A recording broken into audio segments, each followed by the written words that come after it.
Hello,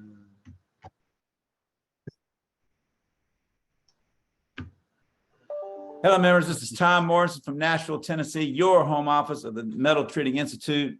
It is summertime, and we have so much going on in so many committees, so many task force groups. We got our Jobs of Tomorrow program going on that we're raising money to help create more workers for this industry. We've got our fall meeting coming up, our 90th anniversary. That's right. MTI has been around since 1933. That is a long time. Started by 30 heat treaters in Detroit. And guess what? We still have 4 of those heat treaters that are still members today, which is amazing, amazing. So, but today we're here to talk about technical specifications, lots of things going on, some stuff in CQI-9, AMEC, the Nadcap checklist. So we got a team of experts here ready to unload and unpack that stuff for you to keep you and your quality teams up to speed on everything going on in the world of technical specifications. So let's do what we always do, gang. Let's go around the horn and give everybody just a brief 30 seconds of who you are for any first timers that'll see this.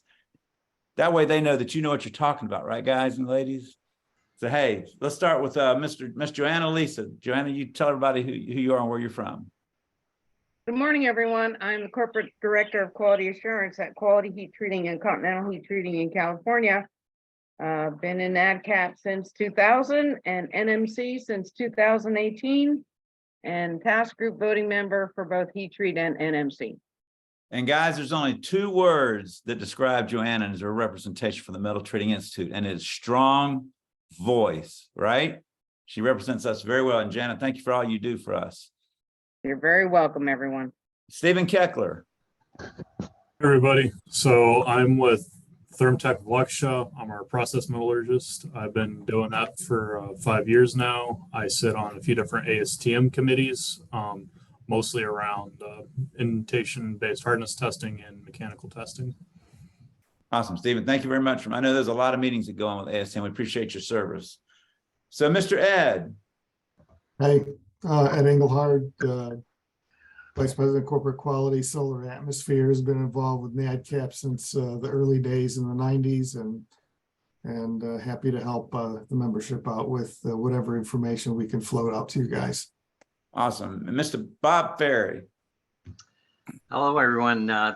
Thanks for joining. I'm Bob Ferry with FPM Heat Treating out of Chicago, and I've been a voting member of NACAP for quite some time, as well as on the committees for CQI-9 and do some AMEC reviewing. So we try to keep our nose in a little bit of everything. So.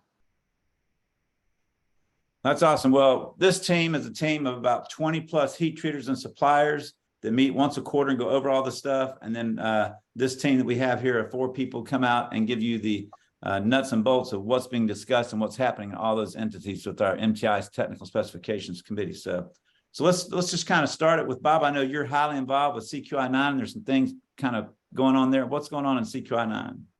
Okay. So CQI-9 is, they are starting to work on revision 5. So we're putting some things together, getting some of the comments off of revision 4, and trying to organize it to where we can start going through this document and make the necessary changes to take out any, or try to clarify the standard and what the requirements are. For everyone that's using it. It's really turned out to be a beneficial document for everyone in automotive, and it's being adopted by a lot of the OEMs, as well as you'll find that your tier 1s are pushing it along to all of the commercial heat treats. Now, certainly some of the things that we're going to do is we're going to add a process table for laser hardening. And I know they were kind of they're going to reach out to some people to find out who are experts in laser hardening. If there is anyone out there, please feel free to contact me, and I'll get you to the right people so that we can develop this process table for what the important aspects or parameters are that we need to watch for laser hardening. Another process table that we're talking about is aluminum extrusions, because a lot of times in the extruding process, they're developing a mechanical properties in the aluminum. And of course, that needs to be controlled as well. Ford already has something set up for control of that process that they implement on their own, aside from CQI9. But now as the committee, we're looking at putting a process table in to cover that as well. We'll see where that goes as this development comes along. And as I mentioned, we're just looking at customer feedback and trying to clarify the sections of the standard that there's some, that it isn't clear, or that they've had some questions on. And there's been some in pyrometry, which is shocking, but there's been some there that that people have questioned with good questions. And we felt the need that we're going to have to clarify some things. So we're looking at that. We also had a discussion on process alarms, right? So the automotive industry, they're very focused on having automated processes, having set parameters with acceptable tolerances, and then they want alarms on those tolerances. So it was quite a lengthy discussion in the last meeting where, they're expecting heat treaters to develop the technology or to have the technology to have process alarms on all of their set parameters. So you'll hear more about that again as we go forward with the revision 5, but we just started it. I can tell you revision 4 took us years to get out. So we've just started this for revision 5. And I think the focus is not to revamp the whole document like we did on revision 4, but it's to more add clarity and maybe a couple of different process tables is what the charter is for the committee. So again, I'll be reporting on it as we move along. Awesome. They are meeting monthly now. We're meeting monthly, so I'll have some updates when we get together in our sessions here. How often were they meeting before that, Bob? It was a quarterly meeting, and that was just to go over any questions that came in over, from users Right. of the document. And of course, if you send a question in, we would huddle a couple of the committee members and get a response sent out for whatever question it was. But besides that, we would talk about it as a whole committee when we met quarterly, just to kind of go over it and make sure that we were seeing things exactly right. And then the question comes up as to whether we need to add something to the document or clarify something in the document based off of the question that came in. So it's all good. We really do appreciate the questions coming because that helps us maybe get a different perspective Right. from a user's perspective on that document, so we can again try to clarify it and make the requirements clear. Awesome. So two things real quick. So Bob, thank you for that update. And I want to make sure everybody knows that you're engaged in this and have a voice as well. If you want to post a question to anybody on anything, down the bottom right, you can see it says type message here. You type that, I'll be monitoring that. I just typed in the top, where are you listening from, so people can see it. So type in where you're listening from. And if you have any questions on anything we're talking about, or actually have an answer to something, please feel free to comment out. We'd love to have members engaged in this conversation. One quick thing I want to do before we move on to Nadcap and AMEC is MTI puts on a number of meetings. At the AMEC meeting, we also do it at the Nadcap meetings. We do a nice general meeting on the first day and a nice reception. The activities of the committee at these meetings don't come cheap. It takes a little bit of money to get that done. I just want to mention some companies that have really helping us been doing that. We got Thermalvac Technology from California, GeoCorp out of Ohio, Super Systems in Ohio, Thermofusion out of California, Gaspar Thermal Processing Systems, and Throughput Blue Streak Technology Company. All those companies are really making a way for this technology team to operate at a high level and really make a difference in each of the meetings they're in. So hats off to those companies. Thank you for helping us do that. All right, now let's get down to where some stuff happens with the aerospace industry. Let's talk about AMEC before we jump into the checklist. So Bob, Ed, I know you two tag team that. Yeah, we have several specs are in ballot now, 2759/6 and /9. I know there's work going on with 2801, the titanium heat treat spec that should be coming up. Much of the work is to, as Bob was talking about, CQI 9 is to make things a little more clear, find the gaps that are in these specs and tighten them up a little bit so that they're easier to read and interpret, remove things that are unnecessary and maybe even redundant, and be sure that whatever it is we do is something that aligns with how things are done today. So the activity has been kind of a lot of behind the scenes. I don't see anything major that's going to affect one's operations too greatly. What do you think, Bob? Have you seen anything coming up in the ballots that are out there right now? Well, yeah. Well, you mentioned that we just did go through a couple of ballots that, quite honestly, I sent a personal email to the chairman of that committee.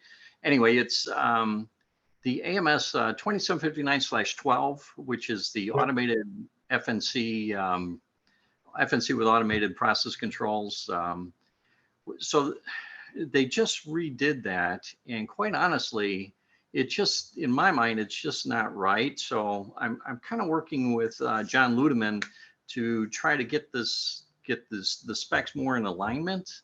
Because if you look at all the FNC specifications that they have with AMS, they've got 2757, they've got 2759/12, and then they got 2759/13, right?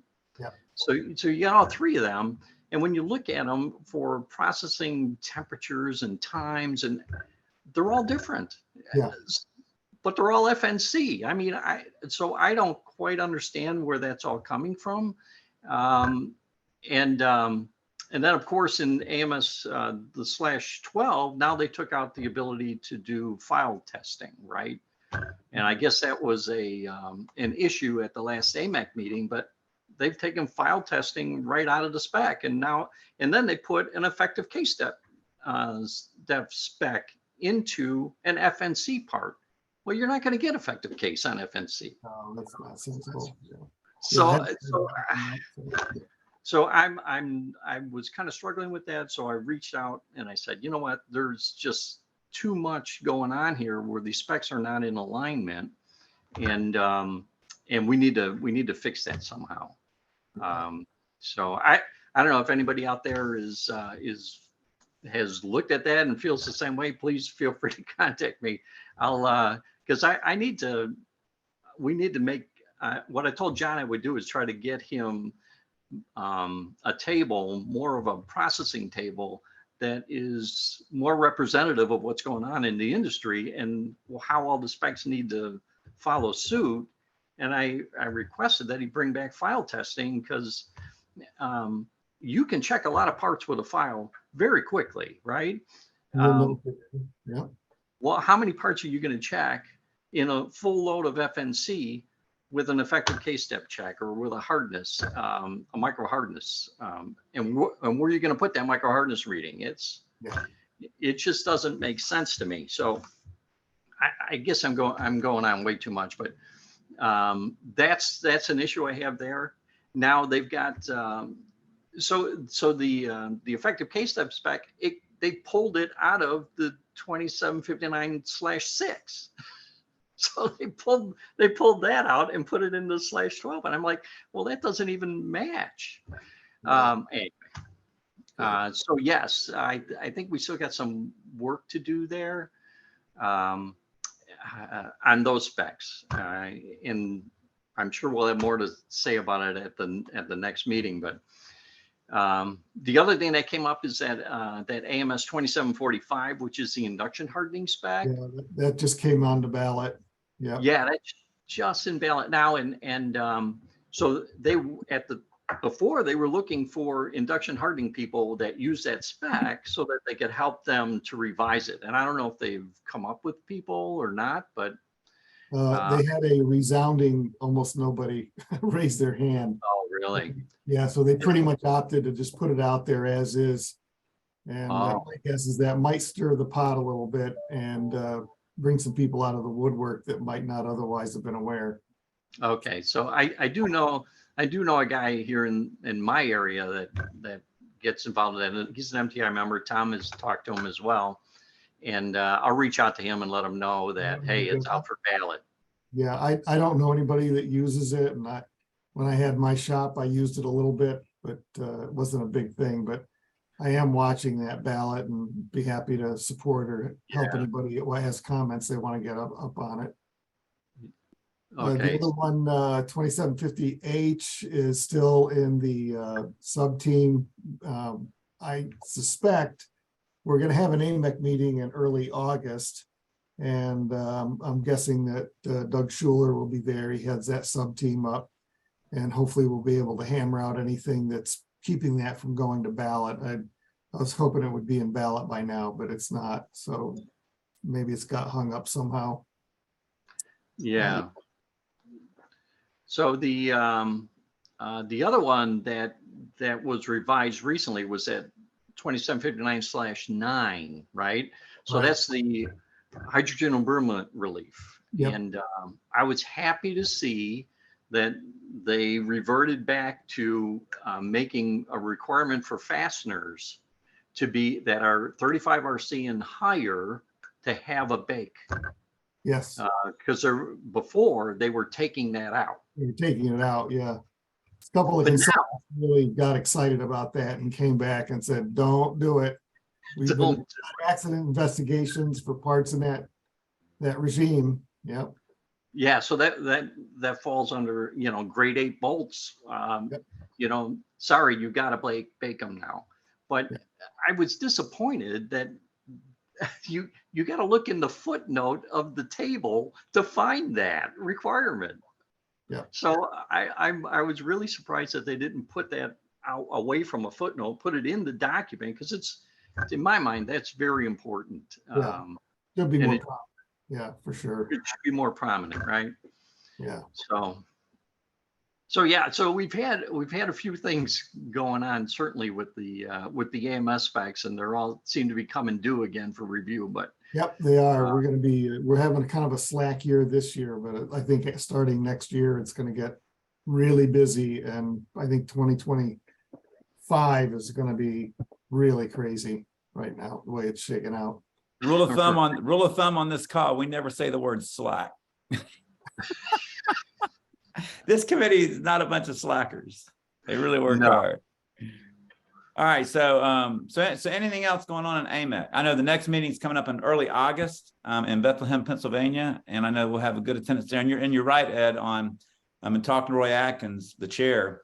I mean, we've had a fair amount of specs that's kind of been out there, and now we've got a lot that are about to come through for their 2, 3, or 5 year review. So I think it's going to get very busy here as we get into the fourth quarter of 23. Oh, it will. Yeah. Definitely. Which obviously means for this group and everybody listening in, it's more important now more than ever to be on these quarterly meetings and listening, because as these things change, you're going to get ahead of them and know them way before they change, so you know what to do. Yep. A lot of deltas are going to be coming up here. So anything else on AMEC, Bob or Ed? I think I'm okay. Yeah, I think that's about it. I mean, they had a little limited scope ballot for 2774 just to add Haynes alloy 242. Yeah, one alloy. Yeah, right. Yep. But I don't think, there's nothing else for that. So, Right. yeah, that's about it. Certainly more to come. So we're going to take a right-hand turn and we're going to shift over to ASTM. I want to get Stephen in here in between AMEC, give everybody a chance to breathe before we jump into Nadcap, because everybody's so hot and heavy, ready to go. So we're gonna let Stephen talk about harness testing and ASTM. So a little bit quieter than the last few times I've been on the line, so perhaps everyone will be happy about that. Maybe not. We'll find out if these revisions are hitting your shop. So as far as regarding the big Highline specs, so E18, E10, E92, E92, so Brunel, Rockwell, Vickers Newt, basically what most of us are working against. E18 doesn't have any revisions in the immediate future coming up, but probably in the next year or two, we will be looking at making some more revisions to that. E10 will have a revision rolling out in the next short future.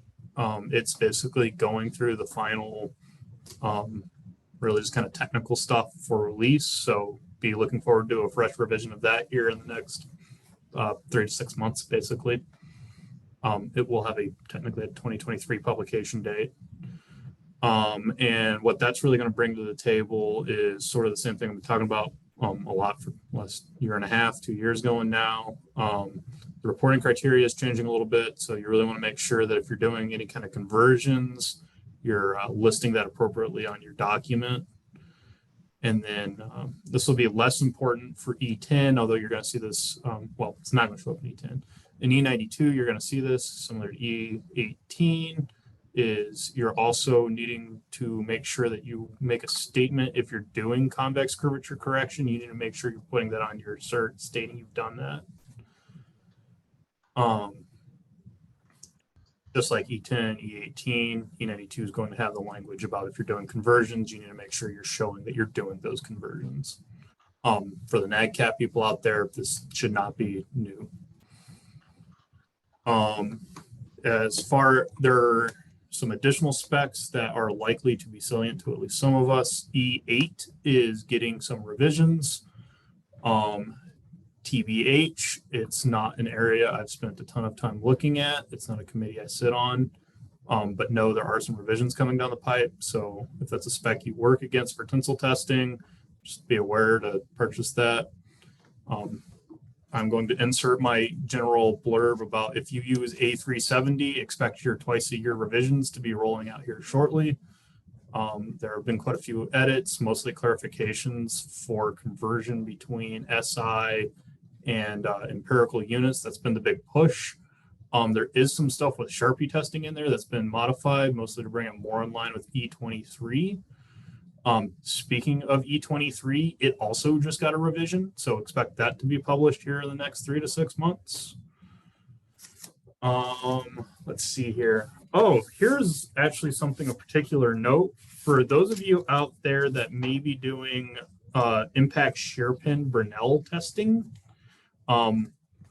That has been a major conversation point for about the last year in the committee that will control that. If you're doing that test and you have an interest in basically forming a standard that will help create more uniformity across, well, more uniformity in the exam itself, but more uniformity from the manufacturers of these exams, I would highly, highly, highly encourage someone from your organization joining ASTM, joining E2806 committee, and making it known that you use that test, because there's a lot of talk going on about that right now, and we need people to join the committee that are familiar with the exam and have an interest in seeing that exam become a little more formalized. I'll tell you, the naval shipyard people have a lot of interest in it, but they are somewhat reticent to stick their necks out on forming a spec on that right now. Hey, Stephen, if you could email me when we're done here, email me that information on that spec and that call, and I'll post it out in our technical standards online forum so everybody gets it, and that way we'll blanket the whole membership with it to see if there's anybody interested in that. That sounds great. Yeah, and currently there's not a specification for it. That's what we're looking at doing, is forming a specification for that. Right. So if that's something you use, this is really the time to get in on that. Because guess what? You get to write the rule. That's precisely correct. Awesome. Yeah, you send that to me. I'll get it out today to everybody. Definitely. This has also been another big talking point lately. And the spec itself is going to need to get a revision here in the next couple of years, is E110. It did successfully pass, so it's not going to go into historic. So no fear on explaining to your auditor why you're using an out-of-date spec. But one of the big talking points, this has been pretty sticky, especially with the steel manufacturers, is if you are inspecting using an E110 device, you really need to try to make sure on your cert statement, you are specifically stating you are doing E110 hardness inspection.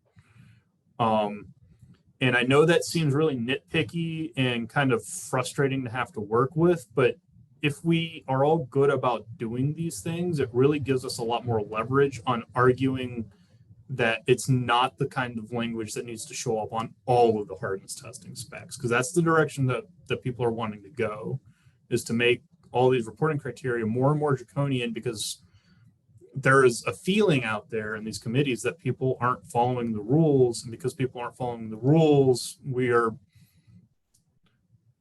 questionable data may be getting put out there, and people may not understand what they're getting and why what they're getting may or may not be as valid as they expect it to be. So it's a little bit of a plea to just please do the thing the spec says to do, but part of it is really just a people see when these aren't being done, and when they're not being done, the OEMs and stuff like that, they just want to turn the screws to make it harder.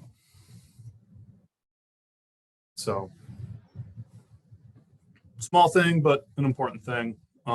Right now, there are a group of us trying to fend off having that language be introduced into all of the hardness testing specs, but we'll see how much success there is with that.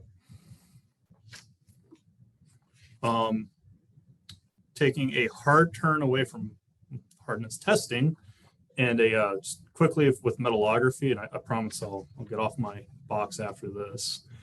E407 is going to be getting a fairly substantive revision to have the tables updated and clarified. There's also some new etchants going to be going in there, so that should be helpful to some of us. There was a fair bit of talk about what quality of water you need to be using mixing your etchants, which for most of us really probably frankly isn't terribly salient. But if you're especially if you're an ISO 17025 testing lab and you're blending your own etchants, you're going to want to keep abreast of that it may impact you. And then E112 is going to be getting a revision to the annex, and I apologize, I do not have the appropriate section right in front of me, but it is functionally to close a loophole so that you cannot just go ahead and use heat treatment as a method for determining your grain size, if that is not how you're shipping your product. So if you have been using that little loophole to try to get around it, know that that is closing.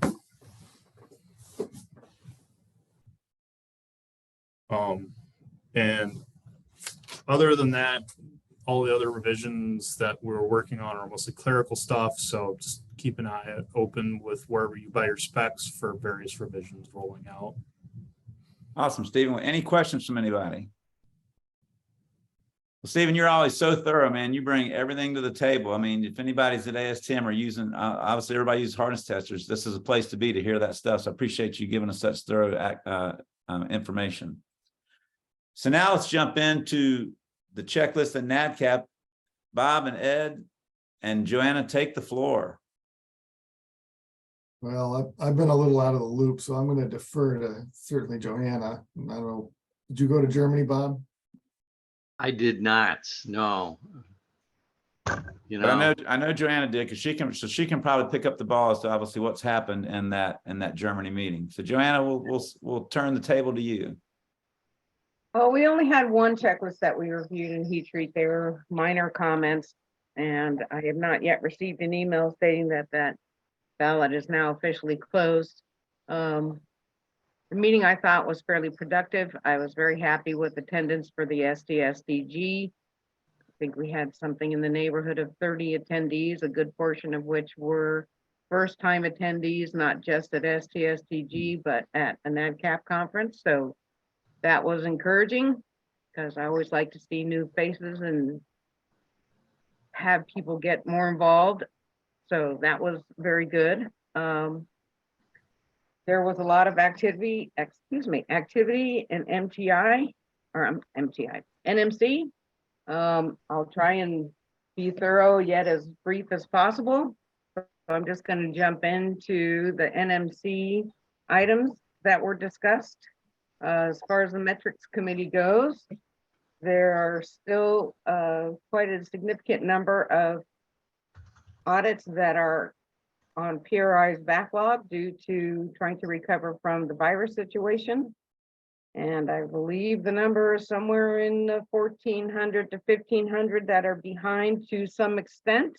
There's only a handful that are more than a year out, but they're concentrating on getting all of that caught up. In addition to that, there is a new metric dashboard that the subscribers will have, excuse me, initially. Not certain what the rollout date is for the metric dashboard, either for subscribers or auditees, but they are working hard on that. I will say that in the equitable participation category, there are still red metrics, meaning there's only 60% ballot voting participation for subscribers. The good news is we're at 94% for auditor interviews, so that's encouraging. And as much as observation audits continues to be a hot topic, that's only at 40%. We reviewed customer satisfaction survey to refresh everyone's memory. A survey was sent out in 2022 to 4 groups of stakeholders, those being auditees, auditors, staff engineers and staff, PRI staff, and subscribers. And there were several hundred responses. Those responses were handled via a sub-team of which I was a member. And we made preliminary assignments for each of the entities, that being NMC, PRI, SSC, as to which topics should fall under which entity's purview.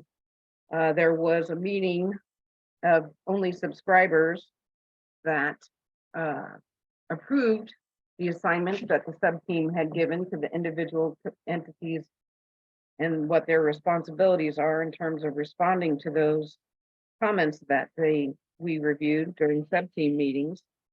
All of the committee chairs agreed that our assignments were valid. You'll continue to hear additional information on the satisfaction survey as we go through each of the committees, because again, each of the committees was assigned tasks. Next committee, standardization. Yet again, we discussed at length the Type P advisory process. And the numbers are, I think, rather staggering. Prior to the new regime as it relates to Type P advisories, whereby Type Ps are automatically issued if there's a major. And the average prior to the new regime was somewhere in the neighborhood of 85 Type Ps per year. Now we're in the neighborhood of 1,000 per year. One of the topics is during the standardization committee was to determine whether this process has really produced the results they were anticipating in terms of activity on the part of suppliers getting their act together. Their words, not mine. There is some discontent with the volume of Type Ps that are out there, especially considering the fact that since 10/31/21, which is the date of the inception of this new regime, there have been 7 Type C advisories, none of which are a result of Type E advisories that had been issued. So Heat Treat only had one since 10/31/21, one Type C. Part of the issue is that the subscribers are not closing the loop, whereby they are advised of a Type P and then they don't report back to PRI as to whether it was indeed confirmed or not. So there is a hole there in the process, but it doesn't appear as if subscribers are particularly interested in closing that loop. But that could be a part of the lack of equitable participation, or it could be any number of other issues that they've raised. Just to give you a quick recap for the Heat Treat Task Group. So far in 2023, remember this is June, so this is half of a year, there had been 28 Type P advisories issued. 22, there were 51. And then it just falls off the table here. 21, 10, 25, 19, 2, 18, 1, 17, 1, 16, 2. So there's no consensus as to whether this is an effective process or not in terms of what the subscribers are commenting on. We talked about the audit exit form and the fact that there should be consistency in its use. That has been revised, so hopefully everyone is indeed receiving that exit form prior to the auditor leaving our shops. Discussion about using AS 9101 cause codes. There seems to be little support for that. Customer survey, as I mentioned earlier, you will be hearing about that a few times. The standardization committee has taken an active role in addressing the issues that have been assigned to them. They are reviewing the entire advisory system. There's a sub-team, a sub-team formed to address that. There are no suppliers allowed on that sub-team. There are 22 primes involved, and they plan on issuing proposals for revisions to the advisory system in Pittsburgh. Audit observations, yet again, discussed at length. There was a move afoot to establish incentives for auditees to accept observations, but that was nixed. So far, there have only nature of observations accepted for 2023, and the observation audits have been conducted year to date. Globalization and strategy. It was suggested that PRI assume the responsibility for conducting AS 13,100 audits. And there was absolutely no interest on the part of the subscribers for PRI to participate in that. So that action item is closed and put to bed. There's also discussion about an Nadcap meeting in Asia. The decision was that there would be a meeting in Singapore in 2026 because of potential monsoon weather at that time of year, June of 2026. Decision was to swap Pittsburgh meeting for June and have a Singapore meeting in October. Continuous improvement. Again, more customer satisfaction survey activity. I mentioned the subscriber participation, the dashboard. Don't have a rollout date on that metrics dashboard for subscribers. The supplier app is fully operational. They apparently have made some significant improvements to some of the issues, Tom, that you had raised, but I don't think that they're completely addressed. So I will be having a meeting with the informatics department at PRI in order to resolve some of the issues that were raised during the survey. Let's see. Continuous Improvement Committee was assigned 8 actions from the customer satisfaction survey. They have a review plan in place for that, and we will have a report out on those 8 actions in October. The issue of establishing PRI as the auditing arm for operational risk management was raised yet again. Boeing is pushing that one rather hard. I was hoping at the previous meeting in Garden Grove that had been resolved and rejected, but it has raised its head again. And so there will be additional action on whether a Boeing type ORM audit would be part of PRI's auditing plan. Why are they pushing so hard for it, Joanna?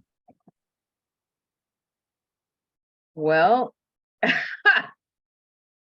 I believe that it is yet another example of the subscribers wanting to divest themselves of some of their auditing responsibilities And so the logical place for that to happen and be moved to is PRI.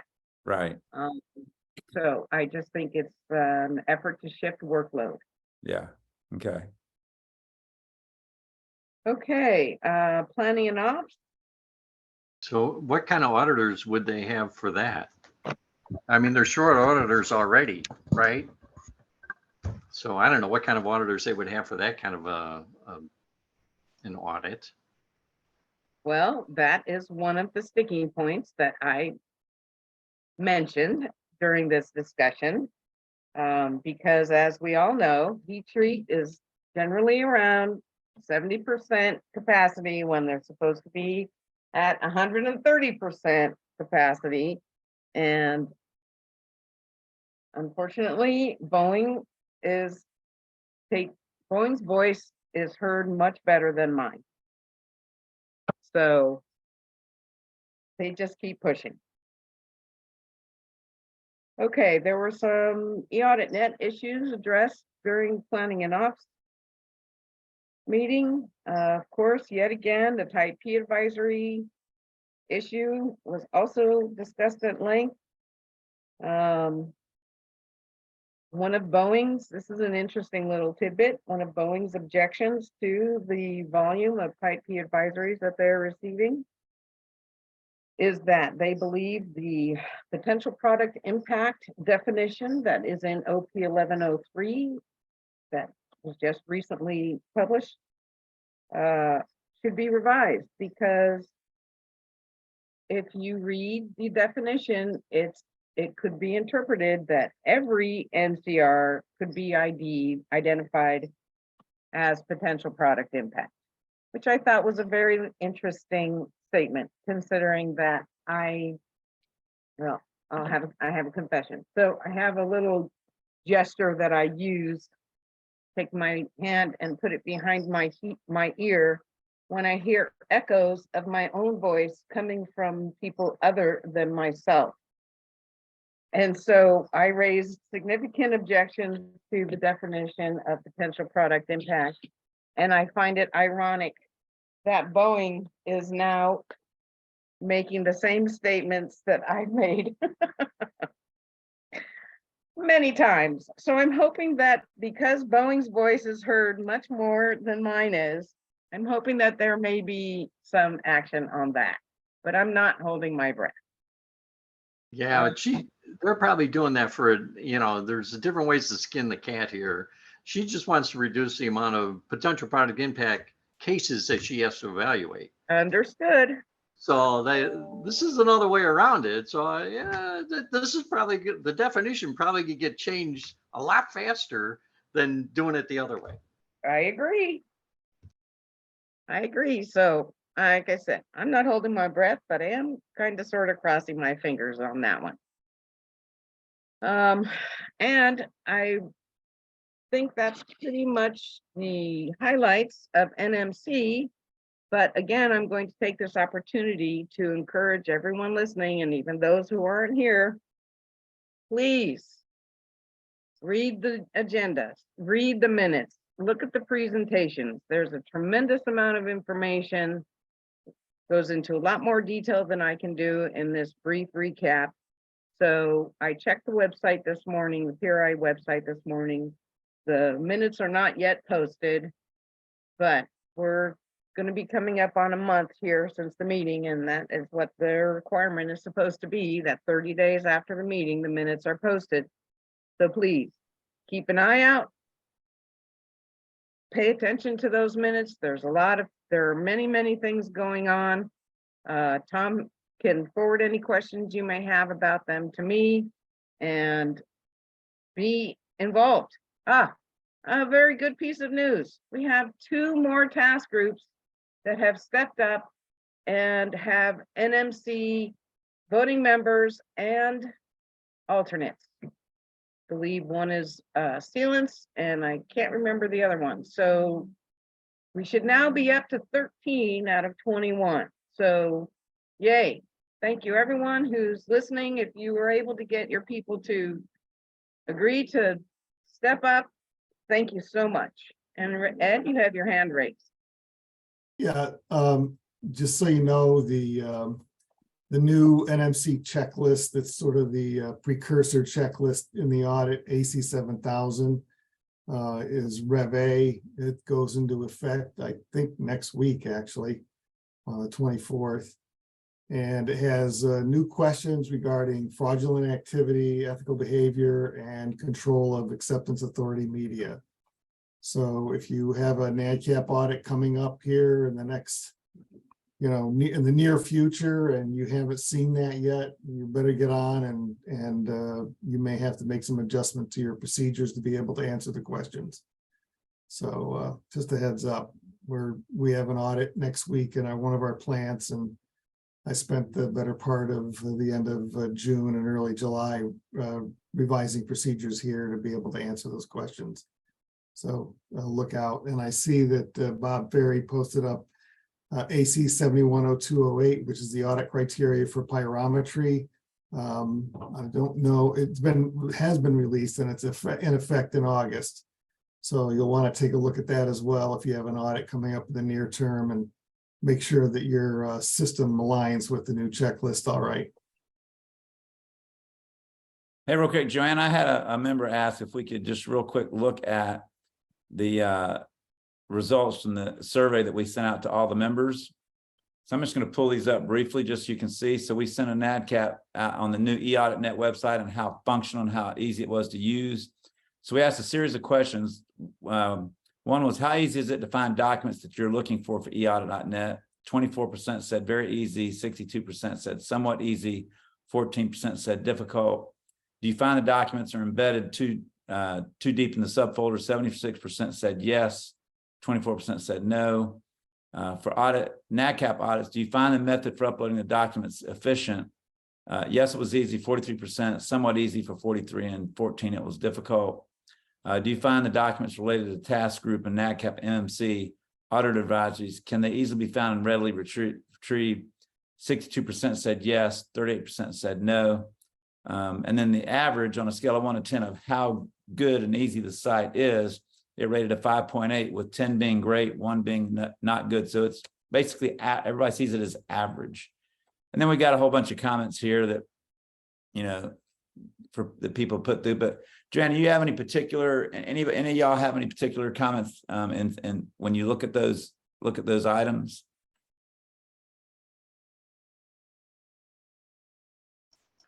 Well, I mean, I have a comment on that uploading documents. So, well, maybe I'm doing it wrong, because my auditor came in, he said, why did you upload so many documents into the website?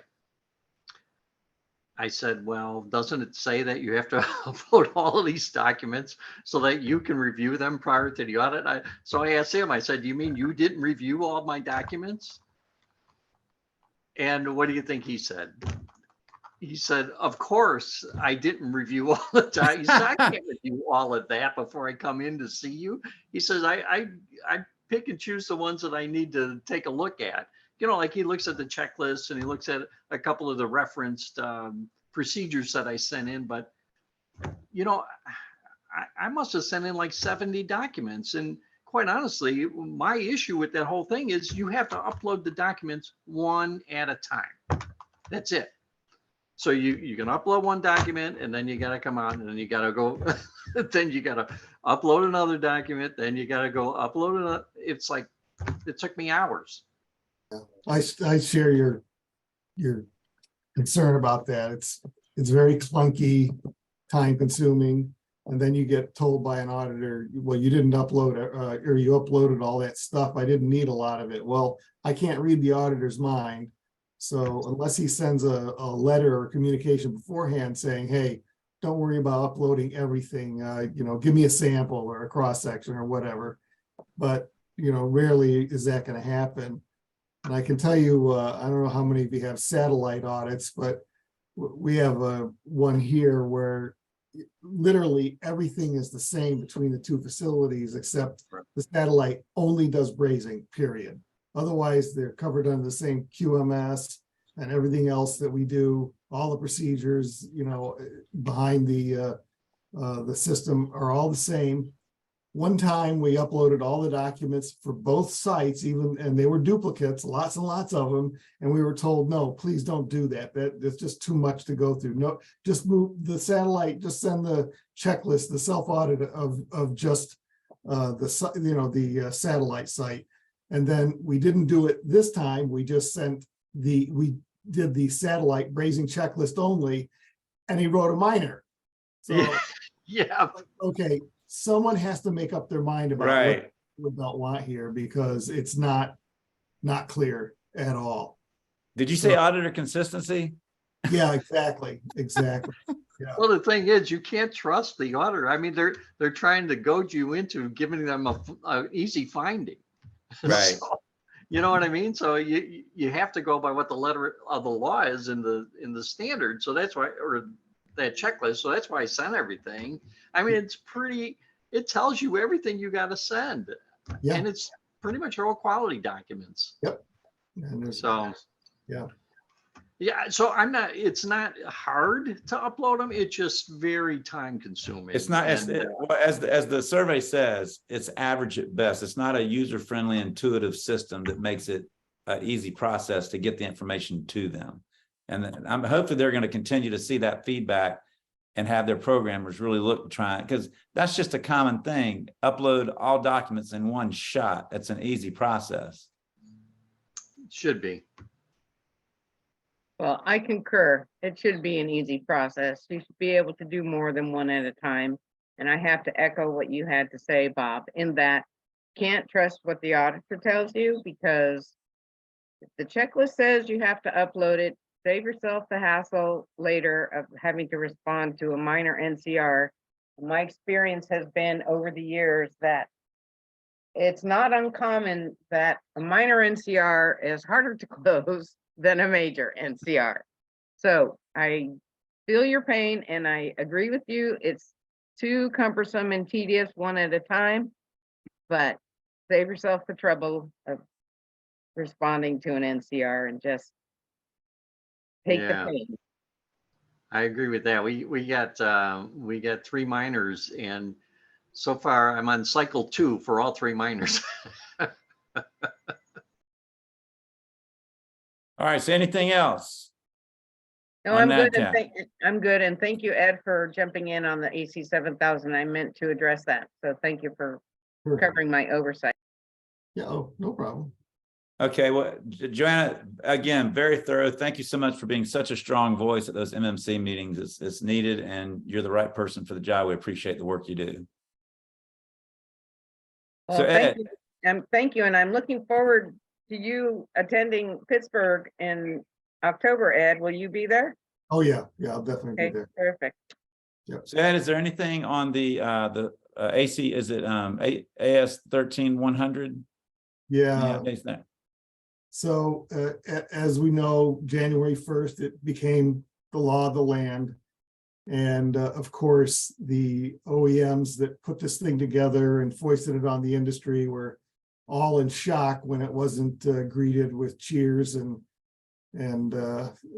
great happiness throughout the land. I attend, at least virtually, most of the meetings, and they are just completely, they just can't believe that everybody all the way to the lowest tier hasn't fully adopted it yet.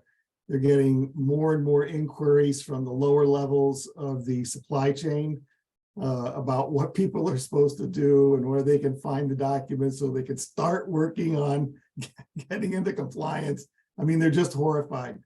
So they're so overwhelmed that really their focus is on the top tier suppliers. So, if you're a big fabrication or forging or whatever machine house for one of the aero engine OEMs, I am sure they're crawling all over you to determine whether you're compliant or not.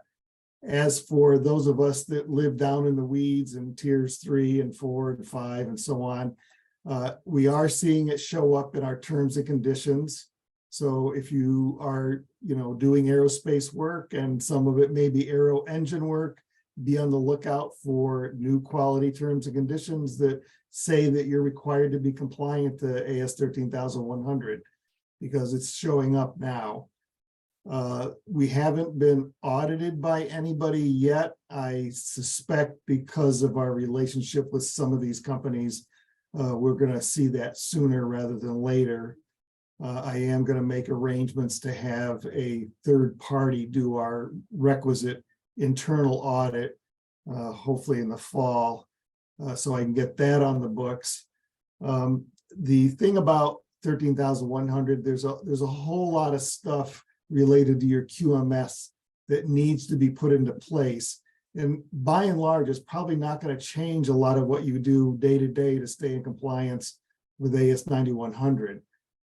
But the thing to look out for is the implementation of the various quality tools that come in AS 13,100. And I'm talking about things like, APQP, PPAP, PFMEAs, human factors in your all of your factors of operations and corrective actions and all that.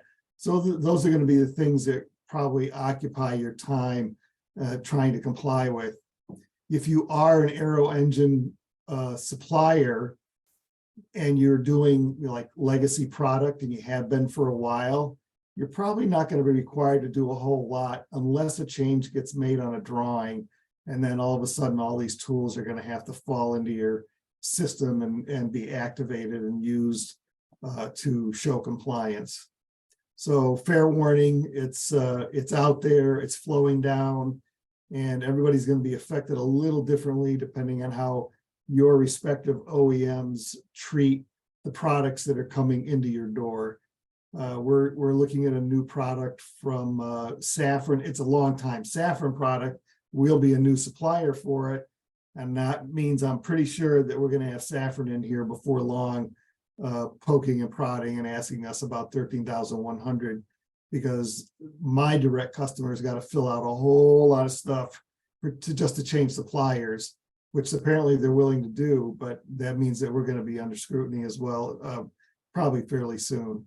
So be on the lookout. It's out there and it's rolling, and just don't let it roll you over.